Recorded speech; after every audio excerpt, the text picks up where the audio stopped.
नमस्कार, आपके साथ मैं हूं सुजाता कुकरेती और आप देख रहे हैं महाभारत।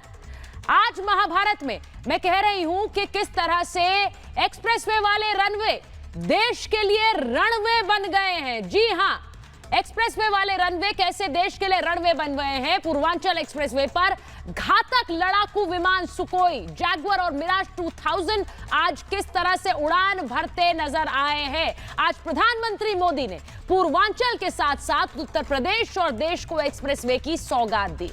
खुद पीएम मोदी C-130 सुपर हर्क्यूलीज में सवार होकर पूर्वांचल एक्सप्रेसवे पर उतरे और उसके बाद वायुसेना के फाइटर प्लेन ने दम दिखाया। यह देश के लिए गर्व का क्षण था। इसके साथ ही संदेश था दुश्मन के लिए।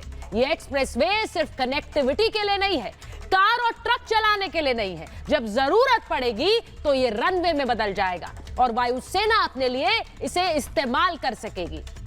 इंडियन एयरफोर्स के हिंडन एयरबेस और आगरा के खेरिया एयरबेस के लिए जरूरत पड़ने पर यह पट्टी हवाई पट्टी का काम करेगी। दरअसल पूर्वांचल एक्सप्रेसवे पर 3200 मीटर की पट्टी रनवे की तरह बनाई गई है, जो सामरिक तौर पर बेहद अहम है। इससे पहले आगरा लखनऊ एक्सप्रेसवे वाली हवाई पट्टी पर भारतीय वायुसेना ने मिराज 2000, जैगुआर, सुकोई 30 और सुपर हर्क्यूलीज विमान तक उतारकर परीक्षण किया था। यह दूरगामी और सुरक्षा के लिहाज से बड़ी सोच का ही परिणाम है कि अब एक्सप्रेसवे इस तरह से बनाए जा रहे हैं जो देश की सुरक्षा में बड़ी भूमिका निभा सकते हैं। युद्ध के दौरान दुश्मन सबसे पहले एयरफोर्स स्टेशन की हवाई पट्टी यानी कि जो रनवे होता है उसे निशाना बनाते हैं, जिससे कि एयरफोर्स ऑपरेट ना कर सके, एयरफोर्स को कमजोर किया जा सके, फाइटर प्लेन उड़ाए ना जा सके। इसी को देखते हुए केंद्र और राज्य सरकारें सभी एक्सप्रेसवे और हाईवे पर 2 से 3 किलोमीटर हिस्से को रनवे के रूप में तैयार कर रही हैं। देश के 21 एक्सप्रेसवे और हाईवेज को इसी सोच के साथ तैयार किया जा रहा है, जहां लड़ाकू और मालवाहक विमान उतारे जा सकते हैं। यमुना एक्सप्रेसवे, आगरा लखनऊ एक्सप्रेसवे के बाद पूर्वांचल एक्सप्रेसवे पर भी आज भारी भरकम विमान उतारने की प्रैक्टिस हो गई, जो देश की सुरक्षा के लिए बेहद अहम है। यानी ये रनवे वाले एक्सप्रेसवे कभी भी देश के लिए रणवे का काम कर सकते हैं। जी हां, रणवे यानी कि रण के लिए काम हो सकते हैं। आज महाभारत में मैं बोल रही हूं कि विकास को रफ्तार, क्या यही है डिफेंस का भी हथियार? पूर्वांचल एक्सप्रेसवे कितना अहम है यह जानना बेहद जरूरी है। पूर्वांचल उत्तर प्रदेश का वो इलाका जो विकास की दौड़ में हमेशा पिछड़ा रहा। पूर्वांचल को पिछड़ेपन का दंश सरकारों की उदासीनता से मिला। पश्चिमी क्षेत्र राजधानी दिल्ली से सटे होने की वजह से आगे बढ़ गए, कनेक्टिविटी थी, दिल्ली से आना आसान था, वहां विकास जल्दी हुआ, लेकिन पूर्वांचल पर कम ध्यान गया, जिसमें सबसे बड़ी वजह कनेक्टिविटी का अभाव था। आज पूर्वांचल एक्सप्रेस की सौगात, एक्सप्रेसवे की सौगात पूर्वी उत्तर प्रदेश के लिए एक बहुत बड़ी सौगात मानी जा सकती है। यह सुरक्षा के लिहाज से तो अहम है ही, यह पूर्वांचल के लिए विकास का वो पथ है जो पूर्वांचल का कायाकल्प कर सकता है। बाराबंकी, अमेठी, सुल्तानपुर, अयोध्या, अंबेडकर नगर, आजमगढ़, मऊ, गाजीपुर जैसे शहरों को कनेक्टिविटी प्रदान करेगा। फसलों को लाना ले जाना, इन सब के साथ साथ कारोबार को रफ्तार मिलेगी। पूर्वांचल के लोगों को लखनऊ आना है, दिल्ली आना है, वो बेहद आसान हो जाएगा। काफी हद तक बिहार को भी इससे फायदा मिलेगा। गाजीपुर से लखनऊ तक का सफर महज 3.5 घंटे में, जी हां, महज 3.5 घंटे में तय हो जाएगा। पूर्वांचल एक्सप्रेसवे के आसपास 5 इंडस्ट्रियल क्लस्टर्स बनाने की योजना है। इससे बड़ी संख्या में स्थानीय लोगों को रोजगार मिलने की उम्मीद है। आज प्रधानमंत्री मोदी वहां पर पहुंचे थे, वो तस्वीरें जरा दिखाइए। एक्सप्रेसवे के आसपास खाद्य उत्पाद एवं प्रोसेसिंग, बेवरेजेस, रिफाइंड पेट्रोलियम, ये सब केमिकल उत्पाद, नॉन मेटालिक मिनरल प्रोडक्ट्स, ये सब ऐसे हैं जिनसे जुड़ी हुई इंडस्ट्रीज यहां पर लगाई जाएंगी।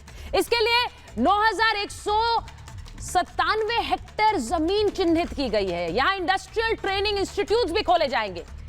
यहां पर किस तरह से डेवलपमेंट का एक पूरा खाका तैयार किया जा रहा है, आप इसे समझिए। एक्सप्रेसवे के आसपास बसे 11 जिलों के औद्योगिक विकास का रास्ता साफ होगा। यहां पर किस तरह से उद्योगों के लगने के साथ साथ जो और जिले हैं अमेठी, सुल्तानपुर, आजमगढ़, मऊ, संत कबीर नगर, यहां पर भी इंडस्ट्रीज विकसित हो रही हैं। जौनपुर और अंबेडकर नगर में टेक्सटाइल, अयोध्या और गोरखपुर में मेडिकल उपकरण, बलिया में फूड प्रोसेसिंग इंडस्ट्री, ये सब विकसित हो रही है। यानी डिफेंस का हथियार बनने के साथ साथ पूर्वांचल एक्सप्रेसवे विकास को भी रफ्तार देगा। आज महाभारत में मैं बोल रही हूं कि राष्ट्र की शान, वायुवीरों की उड़ान, लेकिन आखिर कौन परेशान? जी हां, सवाल यह उठता है कि जब पूर्वांचल एक्सप्रेसवे सिर्फ पूर्वांचल या उत्तर प्रदेश का नहीं, पूरे राष्ट्र का है और पूरे राष्ट्र का गौरव है, वायुवीरों के लिए अहम है, इंडियन एयरफोर्स के लिए उसकी अहमियत क्या है, ये आज आपने देख ली। सुरक्षा का एक नया आयाम है ये। तो फिर आखिर कौन इससे परेशान है? क्यों गौरव को सियासत की गर्त में धकेला जा रहा है? चाहे जिस सरकार ने बनाया हो, जिसने फीता काटा हो, पैसा जनता का ही है। हर उद्घाटन, शिलान्यास, इसमें सियासी नफा नुकसान खोजने वालों को समझ लेना चाहिए कि जनता को नाम पट्टिका से कोई सरोकार नहीं है। उसे कनेक्टिविटी चाहिए, समय की बचत चाहिए, आने जाने में आसानी चाहिए, जो मिल रही है। फिर चाहे वो मायावती कार्यकाल में बना यमुना एक्सप्रेसवे हो, या फिर अखिलेश कार्यकाल में बना आगरा लखनऊ एक्सप्रेसवे, या फिर योगी राज में बना पूर्वांचल एक्सप्रेसवे। लेकिन कुछ लोगों के लिए हर योजना, हर घोषणा, एक शिलान्यास, हर उद्घाटन वोट बैंक के नजरिए से होता है। उन्हें काम से ज्यादा नाम चाहिए, भले वो काम किसी भी वक्त में हुआ हो। उन्हें तख्ती पर अपना नाम चाहिए। सियासत से इतर विकास का तगाजा कहता है कि अच्छे काम का सम्मान होना चाहिए। सरकारें जब जनता के हित के लिए चुनी जाती हैं, तो जनता के हित से किसी को क्या दिक्कत हो सकती है? जब एक्सप्रेसवे जनता को समर्पित किया जा रहा हो, तो फिर यहां सियासत की क्या जरूरत है? अगर कुछ कहना ही है तो यह कहना चाहिए कि हम इससे और बेहतर एक्सप्रेसवे देंगे, इससे बेहतर बनाएंगे। जिन जिन जिलों में अभी कनेक्टिविटी नहीं है उन्हें भी जोड़ेंगे, ना कि ये कि वो तेरा एक्सप्रेसवे, ये मेरा एक्सप्रेसवे। जनता सिर्फ रास्ते चाहती है, रास्ते में सियासी रोड़े नहीं चाहती है। आज महाभारत में कह रही हूं कि विकास की राह में राजनीति रोड़ा क्यों है? राजनीति को विकास का रास्ता सुगम करना चाहिए, आसान करना चाहिए। राजनीति को विकास का साधक बनना चाहिए। लेकिन अक्सर राजनीति विकास की बाधक बनती नजर आती है, क्योंकि हर काम नफे नुकसान के साथ तय होता है। कई बार उद्घाटन, शिलान्यास अटकाए जाते हैं, जी हां, लटकाए जाते हैं। अगर उद्घाटन शिलान्यास के पीछे सियासी फायदा हो, लेकिन जनता का भी फायदा हो, तो उसे गलत नहीं कहा जा सकता। पर अक्सर राजनीति अच्छे काम में भी अड़ंगा लगाती नजर आती है। हमने देखा है पूर्वांचल में विधानसभा की करीब 120 सीटें हैं, तो विपक्ष को लग रहा है कि कहीं सत्ता पक्ष फायदा ना उठा ले जाए, इसीलिए दावे हो रहे हैं कि यह तो हमारा एक्सप्रेसवे था। जबकि यह होता है कि किसी के कार्यकाल में भूमि पूजन होता है, किसी के कार्यकाल में निर्माण होता है, इसी तरह से कार्य की गति आगे बढ़ती है। किसी के कार्यकाल में फीता कटेगा। कई बार तो पिछली सरकारों के काम को ठंडे बस्ते में डाल दिया जाता है कि कहीं महाश्रेय ना चला जाए। अगर काम पूरा हो रहा है तो यह अच्छी बात है। फिर सवाल क्यों? जाहिर है सत्ता में है तो फीता काटेंगे, इस पर हाय तौबा कैसी। मायावती के शासन में यमुना एक्सप्रेसवे बना था, फीता किसने काटा था? अखिलेश सरकार ने इसका उद्घाटन किया था 2012 में। फिर अखिलेश सरकार ने लखनऊ आगरा एक्सप्रेसवे का काम शुरू किया 2016 में। अपने पिता मुलायम सिंह यादव के जन्मदिन के ठीक एक दिन पहले उसका उद्घाटन किया। अब अखिलेश कहते हैं कि हमने पूर्वांचल एक्सप्रेसवे का शिलान्यास किया था। सच यह है कि काम 2018 में शुरू हुआ, तब पीएम मोदी भूमि पूजन के लिए आए थे। ऐसे में सवाल उठता है कि राजनीति में क्रेडिट की होड़ इतनी ज्यादा क्यों है? काम से ज्यादा नाम पर हंगामा क्यों है? अब काम हुआ हो गया तो जनता को तो सौंपा ही जाएगा। क्या कहीं ऐसा हुआ है कि किसी काम के लिए पिछली सरकार के नेताओं को बुलाया गया हो? क्या अखिलेश यादव ने यमुना एक्सप्रेसवे के लिए मायावती को बुलाया था? अगर नहीं, तो इस तरह का सियासी पूरा सवाल क्यों उठाए जा रहे हैं? आज महाभारत में यही पूछ रही हूं।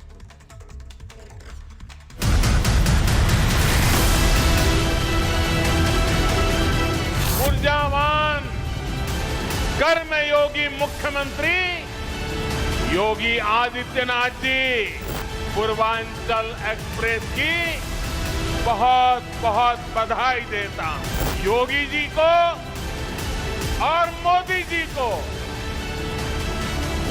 दोनों को साथ मिलकर के अपनी सेवा का आपने मौका दिया। 7-8 साल पहले यूपी को कुछ लोग किस बात की सजा दे रहे हैं? यूपी में जो सरकार थी, सार्वजनिक रूप से मेरे बगल में खड़े रहने में भी उनको पता नहीं वोट बैंक नाराज होने का डर लगता था। सिर्फ अपने परिवार का हित साधा यूपी के लोग ऐसा करने वालों को हमेशा हमेशा के लिए यूपी के विकास के रास्ते से हटा देंगे।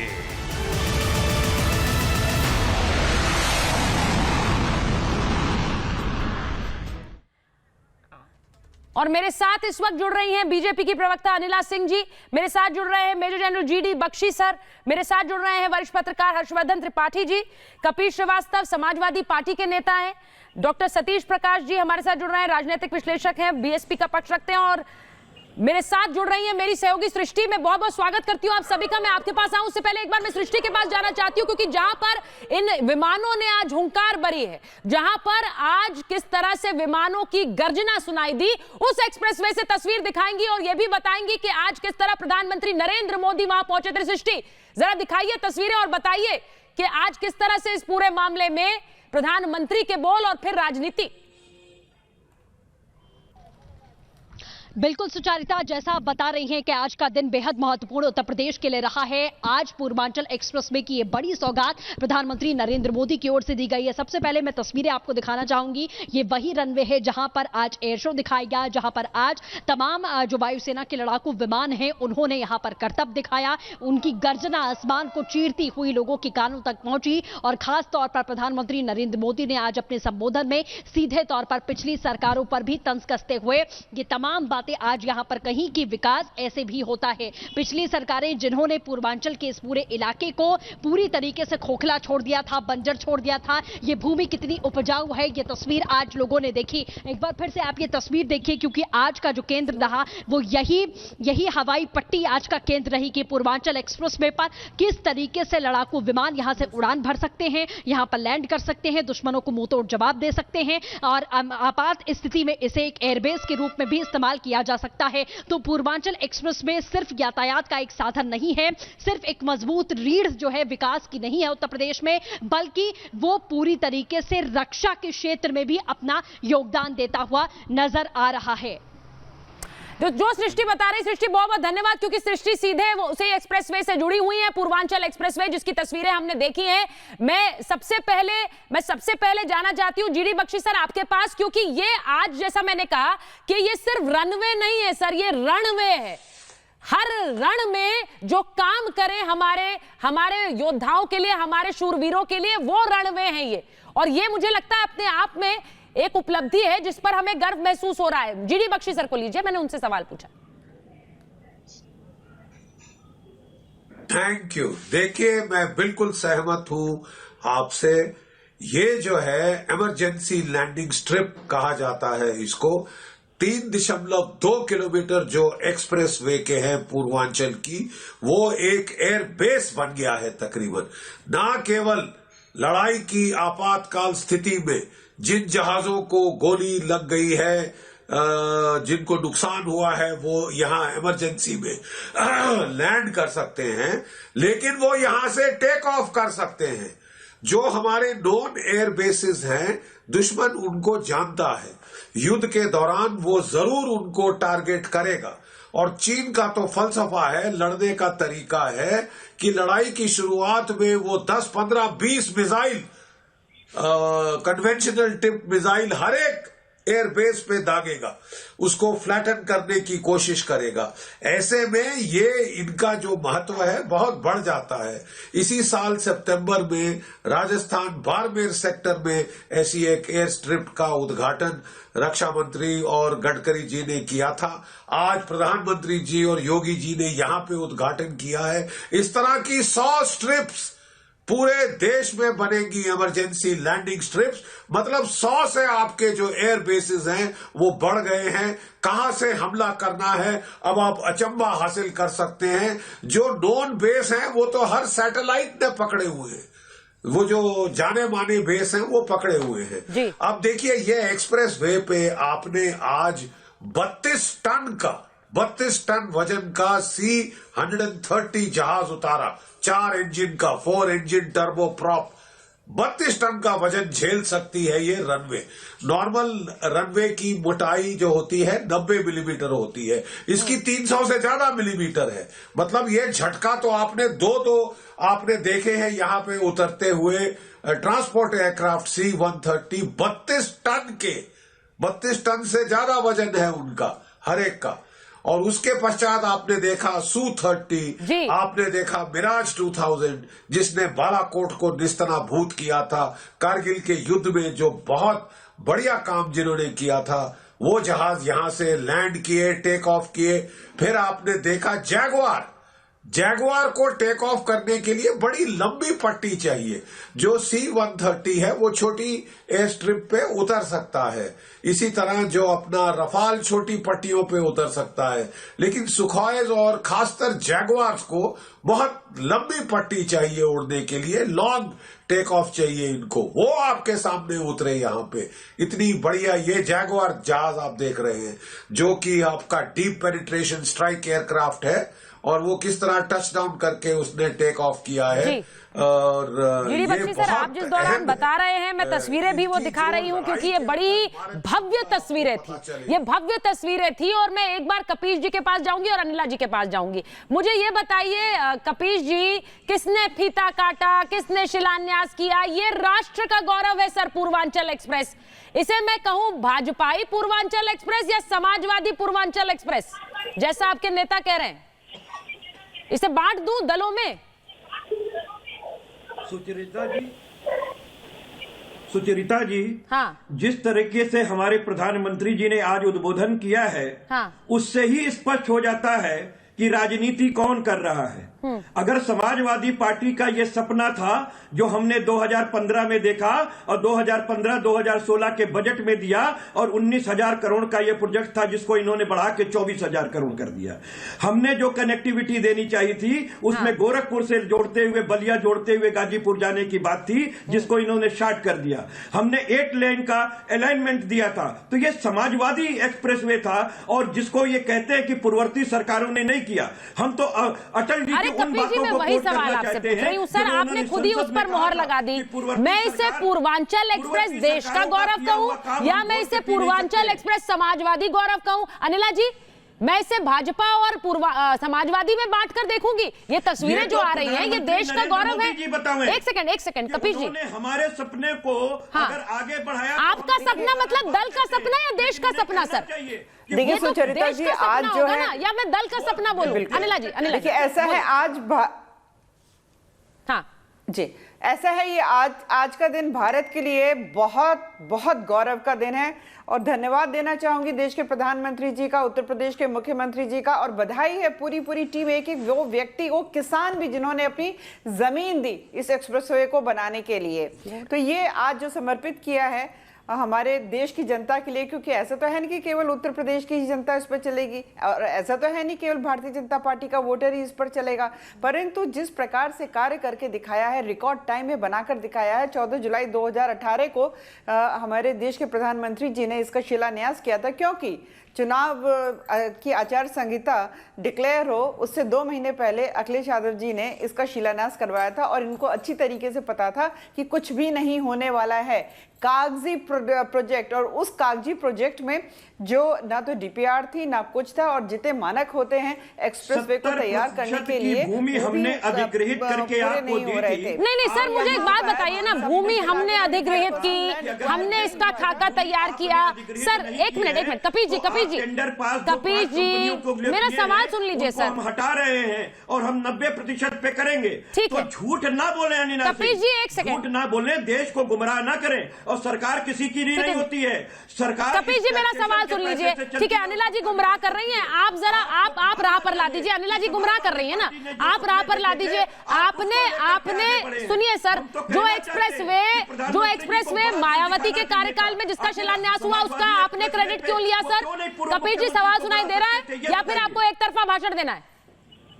जो शिलान्यास मायावती जी के कार्यकाल में हुआ था सर, उसको मैं उनका कहूं या आपका कहूं? समाजवादी पार्टी की देन है, वो बहन मायावती की देन थी और आज भी कह रहे हैं और वो रहेगी, वो उन्हीं की देन है। समाजवादी पार्टी ने कभी बहुजन समाजवादी आपने तो उन्हें बुलाया तक नहीं, आपने तो फीता काटा था, आपने उन्हें बुलाया तक नहीं था। कपिल जी याद दिला दूं मैं आपको, बताइए जरा, एक मिनट सतीश प्रकाश जी, मैं गलत कह रही हूँ, जरा बताइए, फिर हर्षवर्धन जी आपके पास आ रही हूँ। नहीं, देखिए सुचारिता जी, एक्सप्रेस वे कभी भी बनाती है, कोई भी सरकार बनाती है, उसका स्वागत होना चाहिए। हाँ। लेकिन एक्सप्रेस वे के नाम पर राजनीति नहीं होनी चाहिए।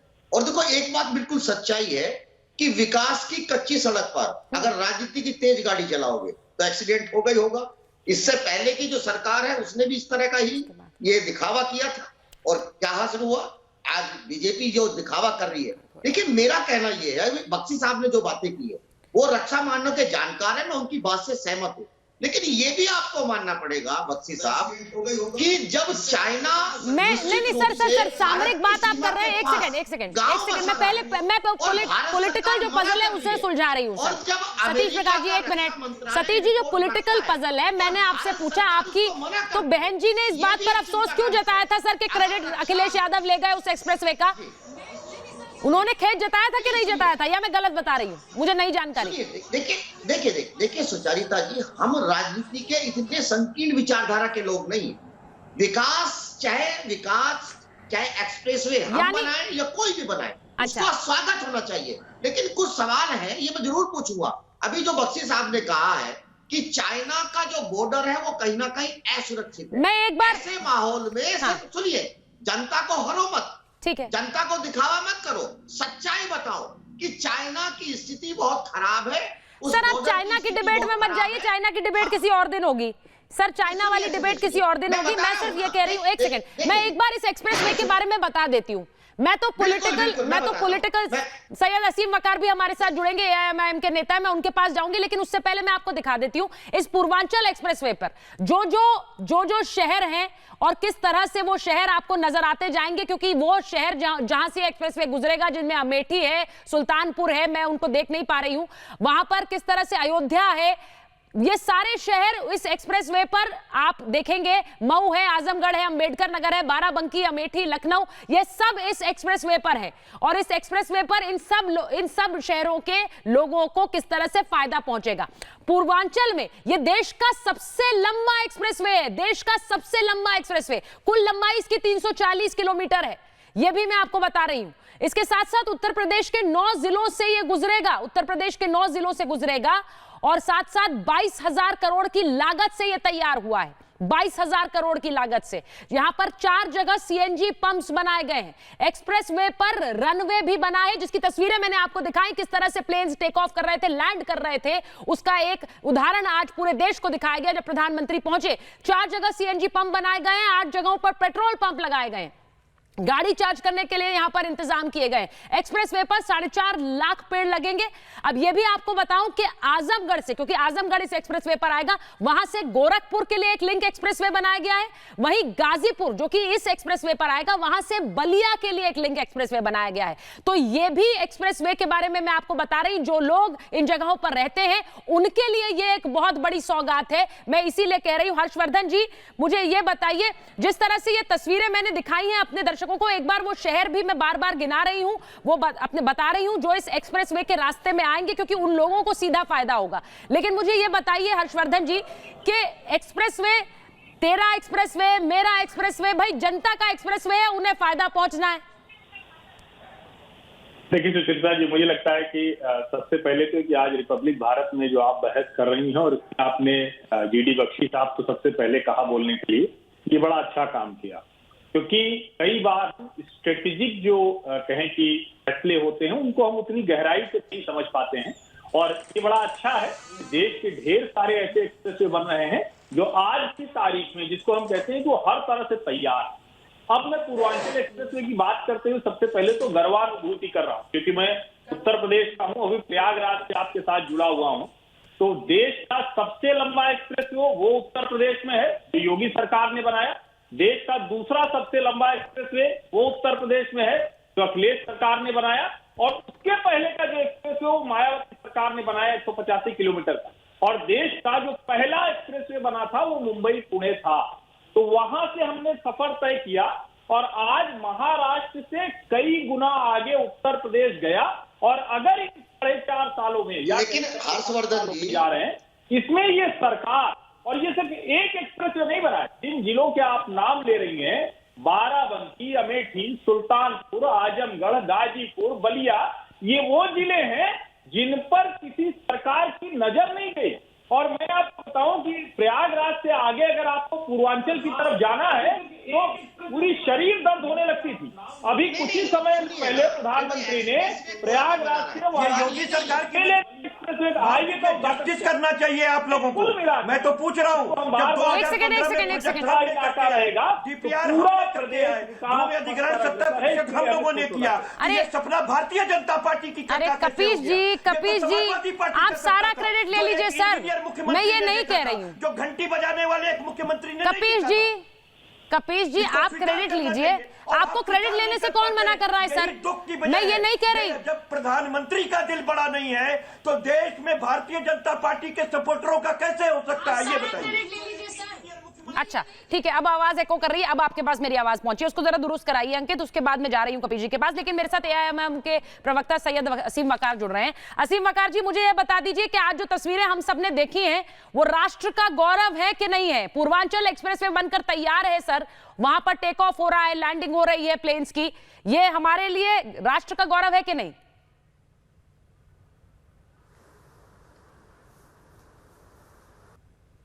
तो मैडम, अगर पूर्वांचल एक्सप्रेसवे राष्ट्र का गौरव है क्योंकि उस पर लड़ाकू विमान लैंड किए, तो आगरा एक्सप्रेसवे पे क्या वो ई रिक्शा लैंड किया था या मोटरसाइकिल लैंड की थी उसके ऊपर? बताइए तो मुझे सर। हाँ, एक ही राष्ट्र का गौरव। अच्छा, ये काटिएगा नहीं मेरी बात, इसको एडिट ना कीजिएगा प्लीज। नहीं सर, आप लोग कर देते हैं। एक ही राष्ट्र का गौरव थोड़ा ही है सर, कई हैं। अच्छा, और उन सबको राष्ट्र का गौरव कहेंगे? आगरा एक्सप्रेसवे सबको राष्ट्र का गौरव कहेंगे ना सर? उसकी नकल की गई जी। हाँ, सबको ना कहूं, एक ही को कहूं? हाँ नहीं मैडम, मैंने भी आपसे पहले एक चैनल पर सवाल पूछा। हाँ। देखिए, पूर्वांचल एक्सप्रेसवे का जो काम था, ये जो इनकी योगी जी से पहले की सरकार थी, उससे पहले की सरकार ने ऐलान किया था। योगी जी से पहले की सरकार ने उस काम को पास किया, फंड एलोकेट किया उसका, ठीक है। इन्हीं ने तो उस काम को आगे बढ़ाया। लेकिन मैं आपसे कह रहा हूं सुचेता जी, आप सिलेक्टिव मत होइए ना, फिर आप अखिलेश जी की तारीफ करिए। मैं तो कह रही हूं अखिलेश जी की तारीफ कर दीजिए, चलिए तारीफ तो करिए। जो काम किया वो काम कहलाने लायक होगा। अब आप उसको माने या ना माने, अगर योगी जी भले ही हमारे आइडियोलॉजी से परे हैं और मोदी जी हमारी आइडियोलॉजी से परे हैं, लेकिन अगर सच में कोई काम करते तो वाकई में तारीफ करता। आप कोई काम बताइए कौन सा बढ़िया किया है जो जिसकी तारीफ की जाए? सर मैं आपसे कह रही हूं, आप अपने पुराने बॉस की तारीफ कर दीजिए, अखिलेश जी की तारीफ कर दीजिए। आप बेसिकली क्या करना चाहते हैं? आप तारीफ किसी की नहीं करना चाहते। मुझे ऐसा लग रहा है ओवैसी जी को छोड़कर किसी की तारीफ नहीं करेंगे। मैंने कह तो दिया अभी आपसे कि जिसका जो काम है वो कहा जाएगा। मैंने भी आपसे आगरा एक्सप्रेसवे की बात की। हाँ। मैंने आगरा एक्सप्रेसवे की बात की। अब मैं तो ये भी कहता हूं कि हमारी पार्टी के नेता जनाब अकबर ओवैसी साहब इस एशिया की बात कर रहा हूं, देश की बात नहीं कर रहा हूं, एशिया के इकलौते ऐसे नेता हैं जिन्होंने KG to PG कॉलेज बनाए, जिन्होंने 10 से 12 इंटर कॉलेज बनाए, जहां 17,000 बच्चे बिना फीस के फ्री में पढ़ते हैं। जो काम अरविंद केजरीवाल, मनीष सिसोदिया सरकार के पैसे से नहीं कर पाए, वो अकबरुद्दीन ओवैसी ने अपने फंड से कर दिया, अपने पैसे से कर दिया। यानी इस एक्सप्रेसवे पर आपकी तारीफ की गाड़ी सिर्फ ओवैसी जी के लिए चढ़ेगी, ओवैसी जी के लिए चलेगी तारीफ की गाड़ी, और किसी के लिए नहीं? नहीं, उनके काम की तारीफ कर रहा हूं। मैंने कहा कि 12 इंटर कॉलेज उनके हैं जिसमें 17,000 बच्चे पढ़ते हैं। हाँ। आज वो स्कूल ऑफ एक्सेलेंस का वो इंटरव्यू एड चलाते हैं मनीष सिसोदिया साहब। जाइए हैदराबाद में जाके देखिए, पिछले 7 साल से चल रहा है school of Owaisi school of excellence. जाके देखिए तो आप, एक नहीं 12 चल रहे हैं। नहीं, मुझे इसकी बात नहीं करते। अब अगर हम बात करेंगे तो आप कहेंगे तारीफ बिल्कुल करेंगे। मुझे ये बताइए ना सर, आपकी गाड़ी दौड़ेगी एक्सप्रेसवे पर, आप वहां पर जाएंगे, आप कहेंगे वाह क्या सड़क बनाई है, क्या एक्सप्रेसवे बनाया है, तो किसी की तो तारीफ करेंगे ना, वाह क्या काम किया है, तो किसका काम, किसकी तारीफ, या फिर नहीं? यमुना एक्सप्रेसवे मायावती जी ने बनाया था। हाँ। बहुत बढ़िया बनाया उन्होंने। अब योगी जी को चाहिए फीता काट दिया कि यमुना एक्सप्रेसवे का। मैं आपसे पूछ रहा हूं कि जब पूर्वांचल एक्सप्रेसवे पे चलेंगे, ठीक है, तो हमारे दिमाग में एक बात आएगी कि काश 50 रुपए में बात हुई थी, 35 रुपए में बात हुई थी, 35 का पेट्रोल दे देते तो कम लगता। हाँ। उस पर आप बात नहीं करिएगा। 100 रुपए का पेट्रोल करा दिया आपने, 90 रुपए का 85 रुपए का डीजल करवा दिया आपने। अब गरीब आदमी कहां से भरवाएगा, कैसे चलेगा पूर्वांचल एक्सप्रेसवे पर? आप उस पर बात नहीं करती है मैडम। अगर मैं कहूं कि वो कहां गए वो एक आंख वाले बाबा जी, 350 की गैस पूछ रहे थे बिकने के लिए, 1050 रुपए की गैस बिक रही है। आप बताइए कैसे कम करेगा आदमी? आपको पता है मैडम, जिस आदमी के 3 बच्चे हैं, हाँ। एक इंटर में, एक हाई स्कूल में और एक 8th में, उसको 25 से 30 हजार रुपए महीना फीस लगती है। 25 से 30 हजार रुपए महीना। अब सर कहां से लेकर आएगा वो फीस? ठीक है, वो फीस कहां से आएगी मैं आपको बताती हूं। फीस लेकर आएगा मैडम, मैं पूछ रहा हूं। मैं जवाब देती हूँ ना। एक गणित ये भी है कि जब ये एक्सप्रेसवे बना है करोड़ों की लागत से, तो उसमें लाखों लोगों को रोजगार मिला है, उनके घर के चूल्हे जल रहे हैं, वहां से फीस के पैसे आते हैं। एक गणित ये भी है, वो आप नहीं बताएंगे, उस पर आप चुप्पी साधेंगे, वो नहीं बोलेंगे आप। पता नहीं हमको किसको मिला, पता नहीं आप लोग को मिला, रोजगार नहीं मिला एक्सप्रेसवे से, मुझे नहीं पता। ये गणित है सर, ये गणित है, लेकिन आप उसकी तारीफ करना नहीं चाहते हैं। सिंपल सी बात ये है बस वकार साहब। क्रेडिट हाँ, आप एक आदमी को क्यों दे रहे हैं? हाँ जी, ये एक सिंपल सा गणित है, उस पर आप कुछ नहीं बोलना चाहते। मैं बस ये कहूंगी, आपके लिए सिर्फ तारीफ ओवैसी साहब की है। नहीं, मैं बताऊं, आज एक साहब से बात हो रही थी। हाँ। वो एक चैनल में काम करते थे। मैंने कहा ये पूर्वांचल एक्सप्रेसवे किसने बनाया? कहने लगा अर्णव गोस्वामी जी ने बनवाया है। हाँ, मैं हंसने लगा। मैंने कैसे बनवाया? कल उन्होंने बड़ी मेहनत की है पूर्वांचल एक्सप्रेसवे के लिए, उनकी पूरी टीम ने लग के बनवाया है।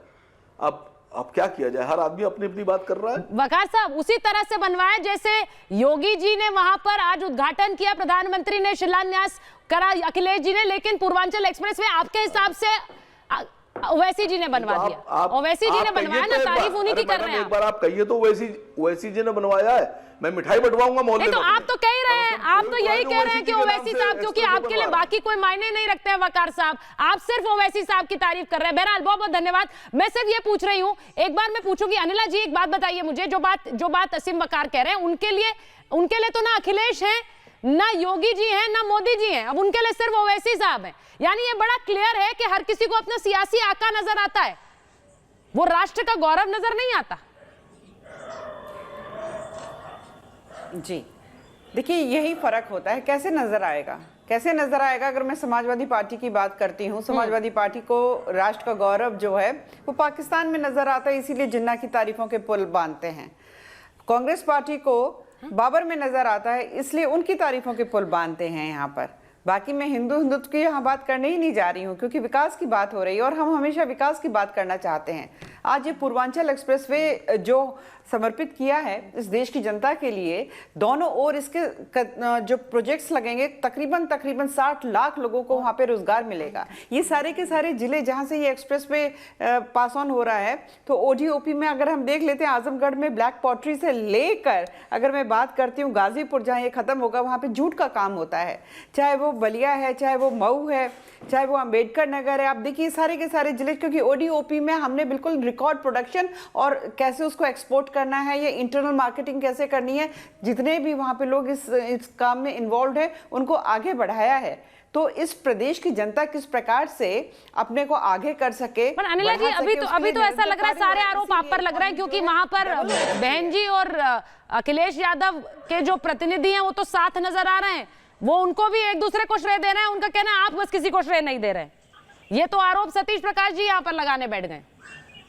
सतीश जी सुनिए जी, देखिए सुचारिता जी, दो चीजों का सवाल करता हूं। जब बहुजन समाज पार्टी ने आपका आगरा एक्सप्रेस में बनाना, यमुना एक्सप्रेस में बनाने की बात करी, तो यही बीजेपी ये कह रही थी कि बहुजन समाज पार्टी जो है उसकी सरकार किसानों की जमीन ले रहे हैं।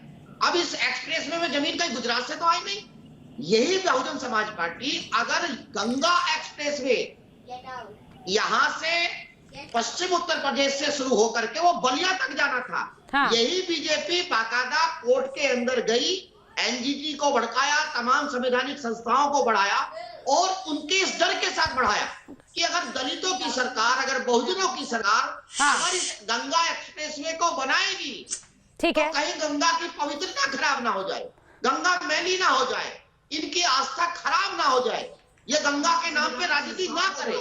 जबकि बहुजन समाज पार्टी ने ये कहा था कि हम गंगा मैली ना हो जाए इसकी चिंता नहीं है, सियासत तो मैली हर कोई कर रहा है सर, सियासत तो मैली हर कोई कर रहा है अपने आरोपों से, भले गंगा मैली हो ना हो उसकी कोई चिंता नहीं है, ऐसा लगता है मुझे, बयानों से तो यही लगता है। मैं एक बार तस्वीरें दिखाना चाहती हूँ। पूर्वांचल एक्सप्रेसवे पर घातक लड़ाकू विमान सुकोई, जैगुआर और मिराज 2000 ने कैसे लैंडिंग की, वो तस्वीरें आपके स्क्रीन पर है इस वक्त। ये किस तरह से फाइटर जेट्स हैं जो सेना के लिए सबसे बड़ा हथियार है किसी भी जंग में। सुकोई विमान इस दौरान हवा में करतब करते नजर आए, वो फ्लाई पास्ट करते नजर आए। इससे पहले प्रधानमंत्री नरेंद्र मोदी जब उतरे थे तो वो भारतीय वायुसेना के विमान C-130 हरक्यूलिस से ही उतरे।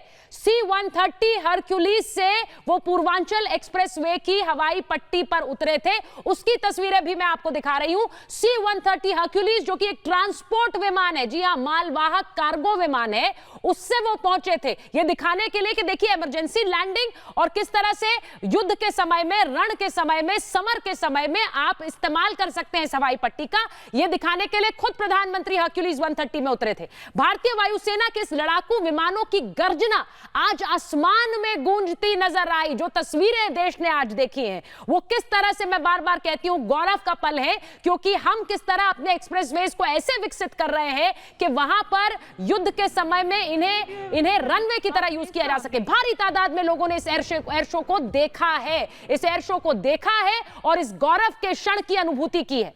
अब मैं आपको बताती हूं कि आज बड़ी बातें प्रधानमंत्री नरेंद्र मोदी ने क्या कही है, वो भी एक बार मैं आपको बता देती हूं, क्योंकि प्रधानमंत्री ने आज सौगात भी दी है और संदेश भी दिया है। जी हां, सौगात भी और संदेश भी है। मैं इसलिए कह रही हूं क्योंकि उन्होंने आज कहा कि योगी जी की सफलता कुछ लोग देख नहीं पा रहे हैं। मैं सतीश जी इसके बाद आऊंगी आपके पास, कपीश जी आऊंगी, क्योंकि प्रधानमंत्री ने कहा है कि अपने समय में वो लोग असफल रहे, एक्सप्रेसवे को पचा नहीं पा रहे हैं और कुछ लोगों को विचलित होना इस वक्त स्वाभाविक है।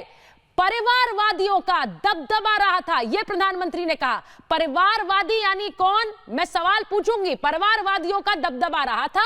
लखनऊ दिल्ली में परिवारवादी थे। डबल इंजन की सरकार के लिए किस तरह से जनता ही डबल इंजन की सरकार लाई है और यहां पर सड़कों पर राह नहीं है, राहजनी होती रही है, यानी कि राह बनाई गई, लेकिन पहले सिर्फ राहजनी होती थी और राहजनी करने वाले अब जेल में हैं। यूपी को पश्चिमी पूर्वी समुद्र से जोड़ने की भी सोच हमने लेकर आई है, यानी कि किस तरह से दोनों छोरों से जुड़ेगा यह भी सोच हम लेकर आए। 5 साल नहीं, दशकों के लिए इंफ्रास्ट्रक्चर बना रहे हैं, 5 साल के लिए नहीं बना रहे हैं, यह भी बड़ी बात है। और मैं एक बार मेजर जनरल जीडी बख्शी आपसे पूछूंगी, 5 साल के लिए नहीं, इस तरह की सोच के साथ जो रनवेज तैयार हो रहे हैं, एक्सप्रेसवेज तैयार हो रहे हैं, जब प्रधानमंत्री ये कहते हैं कि एक लंबी सोच के साथ इंफ्रास्ट्रक्चर तैयार किया जा रहा है, तो उनका मतलब क्या? GD Bakshi sir.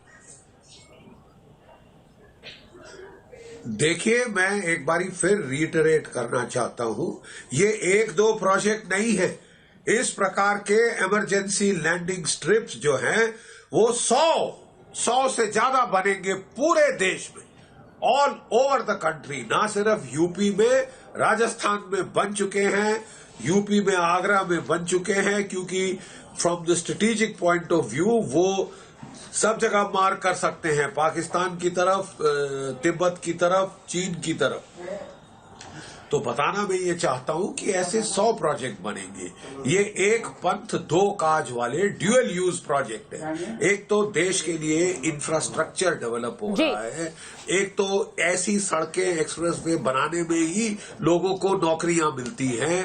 यही बात जीडी बख्शी सर, मैंने यही बात असीम बकार साहब से कही थी कि रोजगार जनरेट करने का सबसे बड़ा तरीका है ये, और वो चीज शायद उस गणित को बहुत से राजनेता या तो देखते नहीं है या फिर देखना नहीं चाहते हैं, क्योंकि उसमें भी सियासी नफा नुकसान देखा जा रहा है। बहरहाल महाभारत में मेरे पास इतना ही समय था। बहुत बहुत धन्यवाद आप सभी का जुड़ने के लिए।